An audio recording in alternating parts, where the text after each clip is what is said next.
এই হরি নাম যারা ভালোবাসে, কৃষ্ণ নাম যারা ভালোবাসে, তাদের কি দশা হয় জানো? এই গো মায়েরা, এই মৌমিতা তো নতুন নয়, পুরানো। বলতে পারবেন কিসের আশায় ছুটে এসেছে? এখন তো ঘরের বিছানায় বাবা দুপুরবেলা খাওয়া দাওয়া করে বিছানায় যদি মোবাইলটা খোলা যায় তো মৌমিতার কীর্তন শোনা যায়। তথাপিও আমার এই কাজীপাড়ার হরিবাসরে সবাই ছুটে এসেছেন। পারবেন বলতে কিসের আশায় এসেছে? এইটা কেউ বলতে পারবে না কিসের আশায় এসেছে। এই প্রশ্নটা কে করেছিল জানো? বাংলার নবাব হোসেন শাহ। কাকে করেছিল? রূপ গোস্বামী আর সনাতন গোস্বামী, ষোড় গোস্বামী মানে 6 জন গোস্বামী। দেখবেন আমরা যে কোনো গুরুচরণ আশ্রয় করি না কেন, যে কোনো আমাদের গুরু পাঠ হোক না কেন, প্রত্যেকের গুরু পাঠে 6 জনের ছবি থাকে বাবা। শ্রীরূপ সনাতন ভট্ট রঘুনাথ, শ্রীজীব গোপাল ভট্ট দাস রঘুনাথ। যে কোনো আমাদের গুরু পাঠ হোক, হ্যাঁ, ইস্কন হোক, গৌরী হোক, যে কোনো গুরু পাঠ হোক, এই 6 জন গোস্বামী সবার আগে বসানো হয়। এদের পরে আমরা গুরু পরম্পরায় চিত্রপট রাখি। তাহলে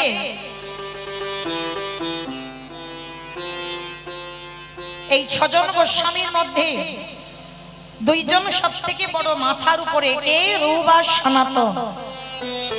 এই রূপ গোস্বামী আর সনাতন গোস্বামী এরা ব্রাহ্মণ পুত্র, কিন্তু মা এদের এত বুদ্ধি ছিল যার জন্য মুসলমানের ঘরে কাজ করতে হয়েছিল। আর মুসলমানের ঘরে কাজ করতে হলো মানে তখন তো আর ওই রূপ আর সনাতন নাম থাকবে না, তাকে নাম পরিবর্তন করতে হলো। একজনের নাম হচ্ছে দবির খাস, একজনের নাম হলো সকার মল্লিক। মানে দুজনের নাম পরিবর্তন করে তারপরে মুসলমানের ঘরে কাজ করতে হয়েছিল। একজন অর্থমন্ত্রী আর একজন হলো মুখ্যমন্ত্রী।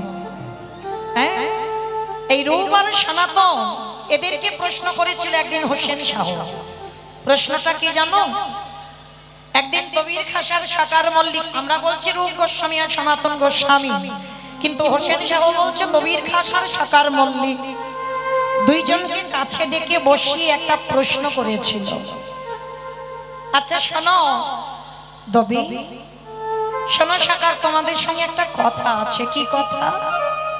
বলেন না বাবা, যদি জানা থাকে তো উত্তর দিতে পারবো। বলছিলাম কি, শোনো, আজকে আমি তোমাদের 2 জনকে মাইনে দিতে পাচ্ছি। তোমরা 2 জনই আমার কাজ করছো, আমার কথা শুনছো। আমি যদি কোনোদিন তোমাদের বেতন দিতে না পারি, মাইনে দিতে না পারি, তোমরা 2 জনই কি আমার কথা শুনবে না তোমরা 2 জনই আমার কাজ করবে? কি মাইরা একটু অনুভব করবেন। জানি লীলাটা সূর্য পূজা, সূর্য পূজা মানে শুধু এই নয় যে নাচানাচি গান এই সব হবে, কিছু তো কথা আছে। 2 ঘন্টা একটু সময় দেন, 2 ঘন্টা পরে সূর্য পূজা হবে, কেমন? কিন্তু 2 ঘন্টা একটু কীর্তনটা গাইতে হবে। তাহলে এই যে দবির খাসার সকার মল্লিককে প্রশ্ন করছে হোসেন শাহ, আজকের আমি তোমাদের মাইনে দিতে পারছি, তোমরা 2 জনই আমার কাজ করো, আমার কথা শোনো, কিন্তু যেদিন আমি মাইনে দিতে পারবো না, তোমরা 2 জনই কি আমার কথা শুনবে না তোমরা 2 জনই আমার কাজ করবে? করবে না তো? তো মায়েরা এই প্রশ্নের উত্তরটা কি হবে? মাইনে দেয় বলে তো কাজ করে, আর মাইনে না দিলে কে কাজ করবে? যেমন আমাদের ঘরে বাবা অনেক রকমের কাজের লোক আছে। বাসন মাজার লোক আলাদা, রান্না করার লোক আলাদা, হ্যাঁ, জামা কাপড় কাচার লোক আলাদা। আর প্রত্যেকের বাবা মাস গেলে মাইনে দিতে হয়। আর যদি তুমি কাউকে বলো যে তোকে মাইনে দেব না, বিনা বেতনে বিনা মাইনেই কাজ করতে হবে, কি মাইরা কেউ করবে? করবে না। তা হোসেন শাহ প্রশ্ন করছে, মাইনে দিয়ে তোরা 2 জনে কথা শুনিস, কাজ করিস, আর মাইনে না দিলে তোরা 2 জনই কি আমার কথা শুনবি না কাজ করবি? নিতাই গৌর প্রেমানন্দে, হরি বল হরি বল হরি বল।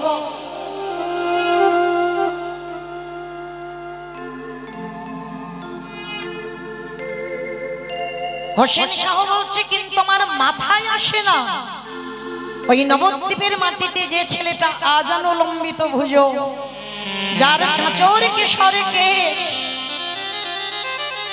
ওই ছেলেটা যখন সকালবেলা ঘুম চোখটা খুলে হরি নাম করতে করতে পাগলের মতো ছুটে যায়, আমার মাথায় আসে না হাজার হাজার ভক্ত, লাখ লাখ ভক্ত, কোটি কোটি ভক্ত ওই ছেলেটার পিছনে খোল করতাল নিয়ে ছুটে যায় বিনা মাইনে, বিনা বেতনে। কি বাবা, এই যে আপনারা ছুটে এসেছেন, কারোর বাড়ি থেকে 10 টাকা করে দিয়ে বলেছে যে আমাদের আজকের অষ্টকালীন কীর্তন হচ্ছে, আপনারা যাবেন? 10 টাকা বাদ দাও, কারোর হাতের 1 টাকা করে দিয়ে কমিটি বলেছে যে আমাদের কীর্তন হবে, কীর্তন শুনতে যাব? বলেনি তো? তাহলে বিনা মাইনে, বিনা বেতনে, বিনা অর্থে মানুষের সময়ের কত দাম, তবু আপনারা পাগলের মতো ঘন্টার পর ঘন্টা বসে আছেন। তাহলে কিসের আশায় আছে?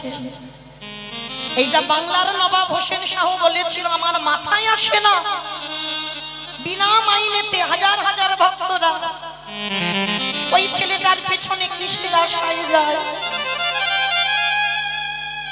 জানো, আমরা তো হিন্দু, আমরা হিন্দু জাতি হয়ে আমরা ভগবানের জন্য অত কাঁদি না যেটা হোসেন শাহ কেঁদেছিল যেদিন নিমাই সন্ন্যাসী হয়ে চলে গেল 24 বছর বয়সে। হোসেন শাহ সুরধনী গঙ্গার তীরে বসে বসে কাঁদছে। একজন মুসলমান, আমাদের হিন্দুদের ভগবান, আমরা তো কাঁদবো, এটা বাস্তব, কিন্তু বিধর্মী মুসলমান তিনিও কাঁদছেন। কতগুলো মুসলমানের ছেলেরা গিয়ে প্রশ্ন করেছিল, নবাব একটা হিঁদুর ছেলে চলে গেছে, তার জন্য আপনি মুসলমান, আমরা বিধর্মী, আপনি কেন ওই নিমাইয়ের জন্য কাঁদছেন? হোসেন শাহ তখন কি উত্তরে দিয়েছিল জানেন? ওরে তোরা বুঝবি না, তোরা কেউ বুঝবি না,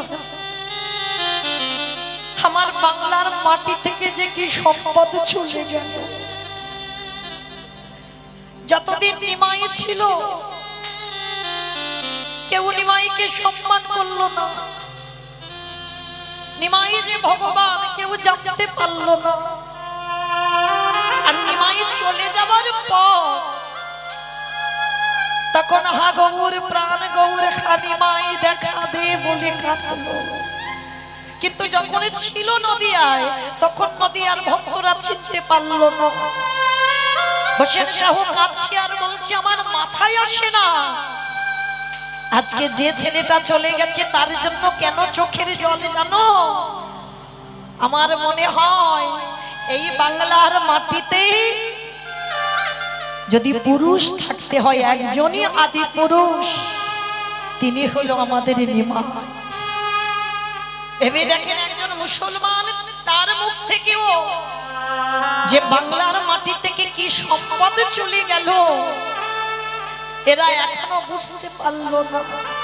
যদি এরা বুঝতে পারতো তাহলে এরাও আমার মতো পাগলের মতো কাঁদতো।